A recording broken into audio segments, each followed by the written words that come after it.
കേരളത്തിൽ നടക്കുന്നത് റെക്കോർഡ് മദ്യവിൽപ്പനയാണ്. 2024 ഈ സാമ്പത്തിക വർഷം എടുത്തു നോക്കിക്കഴിഞ്ഞാൽ 19,088.68 കോടിയുടെ മദ്യവിൽപ്പനയാണ് നടന്നത്. മുൻവർഷത്തേക്കാൾ വൻ വർധനയാണ് രേഖപ്പെടുത്തിയത്. മദ്യവിൽപ്പനയിലെ നികുതി വഴി 16,000 കോടി രൂപയാണ് സർക്കാർ ഖജനാവിൽ എത്തിയത്. 2022-23 സാമ്പത്തിക വർഷം 18,510.98 കോടി രൂപയുടെ മദ്യവിൽപ്പനയാണ് കേരളത്തിൽ നടന്നത്. ഇതിൽ നിന്നാണ് കുടിച്ചു തീരാത്ത മലയാളി പുതിയ റെക്കോർഡുകൾ തീർക്കുന്നത്. നികുതി വരുമാനവും കുത്തനെ ഉയർന്നു. സംസ്ഥാനത്ത് വിൽപ്പന നടത്തുന്ന മദ്യങ്ങളിൽ 80% ഇതര സംസ്ഥാനങ്ങളിൽ നിന്ന് എത്തുന്നതാണ്.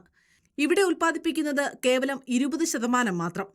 ഫെസ്റ്റിവൽ സീസണുകളിലാണ് കേരളത്തിലെ മദ്യവിൽപ്പന കുതിച്ചുയരുന്നത്. ഇത്തരം കാലയളവിൽ നടക്കുന്ന വിൽപ്പന കണക്കുകൾ ഞെട്ടിക്കുന്നതാണ്.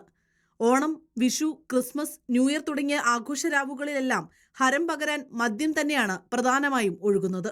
ബിവറേജസ് കോർപ്പറേഷന്റെ ഉടമസ്ഥതയിലുള്ള 277 റീറ്റെയിൽ ഔട്ട്ലെറ്റുകൾ വഴിയാണ് സംസ്ഥാനത്തെ മദ്യവിൽപ്പന നടക്കുന്നത്. ഇതിനു പുറമെ കൺസ്യൂമർ ഫെഡിന് കീഴിൽ 39 ഔട്ട്ലെറ്റുകളും കേരളത്തിൽ പ്രവർത്തിക്കുന്നുണ്ട്.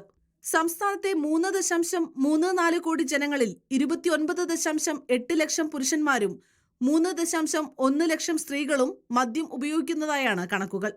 പ്രതിദിനം 5 ലക്ഷത്തോളം ആളുകൾ മദ്യം ഉപയോഗിക്കുന്നുണ്ട്. മേൽപ്പറഞ്ഞ ആഘോഷ ദിവസങ്ങളിൽ ഇതിന്റെ എണ്ണം കുത്തനെ ഉയരുകയാണ് പതിവ്.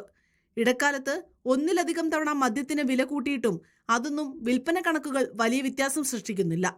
ഈ സാമ്പത്തിക വർഷത്തിലെ പ്രധാന വിൽപ്പന ക്രിസ്മസ്, പുതുവത്സര ദിനങ്ങളിലായിരുന്നു.